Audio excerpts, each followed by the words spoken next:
আসসালামু আলাইকুম বন্ধুরা। যারা ব্রাজিলের খেলা দেখেছেন তারা নিশ্চিত যে প্লেয়ারটির খেলায় সবচাইতে বেশি মুগ্ধ হয়েছেন তিনি হলেন এস্তেবাও উইলিয়াম। এই প্লেয়ারটা ক্লাব এবং জাতীয় দল এর হয়ে সমান তালে গোল করে যাচ্ছেন। ব্রাজিলের হয়ে ইতিমধ্যে 6টি ম্যাচে তিনি খেলেছেন এবং যার মধ্যে 4টি ম্যাচেই কিন্তু তিনি গোল করেছেন, অর্থাৎ 4টি গোল কিন্তু তিনি ব্রাজিলের হয়ে করেছেন ইতিমধ্যে। এই যে এস্তেবাও উইলিয়াম, যার পোটেনশিয়াল এবং যার যে ট্যালেন্ট নিয়ে এখন সব সময় আসলে চর্চা হচ্ছে। ব্রাজিলে দেখেন বরাবরই আসলে ট্যালেন্ট এবং প্রতিভার সরাসরি। এর আগেও অনেক প্লেয়ারকে নিয়ে কিন্তু ব্রাজিল যে ফ্যান বেস বা ব্রাজিলের যে সাপোর্টাররা কিন্তু অনেক হাইপ তুলেছে এবং তাদেরকে নিয়ে অনেক কথা হয়েছে, কিন্তু আসলে তাদের কিন্তু সেইভাবে পারফরমেন্স করতে দেখা যায়নি।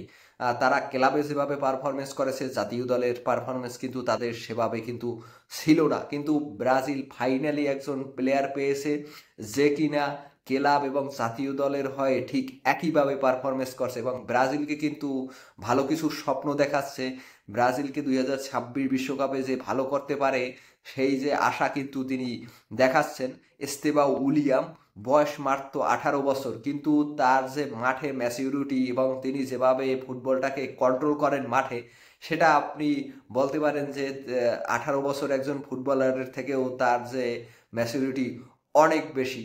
এবং ব্রাজিলকে কুশল মুহূর্তে বা যে কোনো মুহূর্তে কিন্তু এই এস্তেবাও উইলিয়াম গোল এনে দিচ্ছেন, সুযোগ তৈরি করে দিচ্ছেন, যে জিনিসটা আসলে দেখতে ভালো লাগছে। ব্রাজিল ফাইনালি এমন একজন প্লেয়ার পেল যাকে নিয়ে যেভাবে চর্চা হচ্ছে তার পারফরমেন্সও কিন্তু তার কাছ থেকে সেভাবেই পাওয়া যাচ্ছে। দেখেন, ব্রাজিল আর সেনেগাল ম্যাচ নিয়ে আমি কথা বলবো, তার আগে প্লিজ আমাদের চ্যানেলটি সাবস্ক্রাইব করে দিবেন। আপনার একটি সাবস্ক্রাইব আমাদের কাছে খুবই গুরুত্বপূর্ণ। এই যে সেনেগালের সাথে কিন্তু 2 বছর আগে লাস্ট দেখায় কিন্তু ব্রাজিল 4-2 গোলের ব্যবধানে হেরেছিল। তখন আফ্রিকার টিমের সাথে 4টি দেখায় কিন্তু 3বারই হেরেছিল ব্রাজিল। মরক্কো, ক্যামেরুন তাদের সাথেও কিন্তু ব্রাজিল তখন হেরেছিল। ফাইনালি আফ্রিকার জুজু, যে আফ্রিকার টিমের সাথে যে ব্রাজিল হারে, সেই বয়টা কিন্তু আজকে শেষ হলো। সেনেগালকে তারা 2-0 গোলে হারিয়ে সেই প্রতিশোধটা কিন্তু তারা নিল। আর এই যে প্রতিশোধটা নিতে সবচাইতে বেশি যার ভূমিকা, তিনি কিন্তু আর কেউ নন, কার্লো আনচেলত্তি। এই মানুষটাই আসলে ব্রাজিলকে স্বপ্ন দেখাচ্ছে 2026 বিশ্বকাপে ভালো কিছু করার, তাদের যে পুরানো যে ঐতিহ্য ফিরিয়ে আনার। তার মাধ্যমেই কিন্তু ব্রাজিল সেই আশাটা দেখছে। কার্লো আনচেলত্তি আসার পর ব্রাজিল টিমে যে একটা পরিবর্তনের যে আবহাওয়া তৈরি হয়েছে সেটা আপনি বুঝতে পারবেন।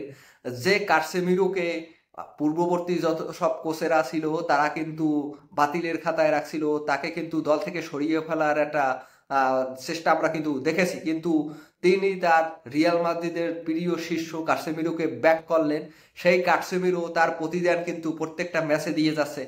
আজকে ম্যাচেও কাসেমিরো অসাধারণ একটি গোল করেছেন। সেই গোলই বুঝিয়ে দেয় যে এই দলে কাসেমিরো এখনো কতটা গুরুত্বপূর্ণ। শুধু গোল দিয়ে কাসেমিরোকে আপনি বিবেচনা করতে পারবেন না, মাঝ মাঠে তিনি যেভাবে কন্ট্রোল করেন, মোট কথা তিনি সিনিয়র প্লেয়ার হিসেবে দলটাকে যেভাবে লিড করেন, সেটাও দেখার মতো। ব্রাজিল দলের মাঠে পারফরমেন্সে কাসেমিরোরও অবদান অনেক বেশি। তারপরও বলবো ব্রাজিল আসলে উন্নতি করছে। দিন দিন তারা তাদের ফুটবলকে ভালো করার চেষ্টা করছে, অন্য সব প্লেয়াররাও ভালো কন্ট্রিবিউট করার চেষ্টা করছে। আশা করি ব্রাজিল এই ধারা বজায় রাখবে এবং 2026 বিশ্বকাপে হয়তো ব্রাজিল একটা শক্তিশালী দল হিসেবেই আগমন করবে, সেই আশা রাখা যায়। প্লিজ ভিডিও ভালো লাগলে আমাদের চ্যানেলটি লাইক শেয়ার করে দিবেন এবং আপনার মূল্যবান মতামত কমেন্ট করে জানাতে পারেন যে ব্রাজিল কার্লো আনচেলত্তির অধীনে কি 2026 বিশ্বকাপ জিততে পারবে কিনা।